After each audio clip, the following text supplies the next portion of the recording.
நந்தினி, இந்த மாதிரி ஒவ்வொரு பிரச்சனை நடக்கும் போதும் உன்கிட்ட வந்து இதெல்லாம் பெருசா எடுத்துக்காதுன்னு சொல்லி சொல்லி எனக்கே ஒரு மாதிரியா இருக்குமா. நானும் சுந்தரவள்ளி இன்னைக்கு மாறிடுவா நாளைக்கு மாறிடுவான்னு நினைச்சுக்கிட்டே இருக்கேன். ஆனா அவ குணம் நாளுக்கு நாள் இன்னும் மோசமாயிட்டு தான் போயிட்டு இருக்கு. சூர்யா அவனுக்கு தாலி கட்டி இந்த வீட்டுக்கு வந்த நாள்ல இருந்து இந்த வீட்டை விட்டு போய் தருவேன்னு அடம்பிடிச்சுக்கிட்டே இருந்த.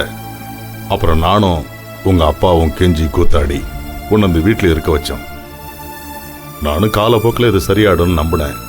ஆனா சூர்யா கூட நிறைய மாறிட்ட மாதிரி தான் எனக்கு தோணுது.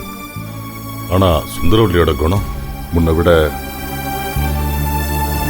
நாள் ஆக ஆக ரொம்ப மோசமாயிட்டே இருக்கு. இதெல்லாம் உன்னை எவ்வளவு தூரம் காயப்படுத்தணும்னு எனக்கு நல்லா புரியுதுமா.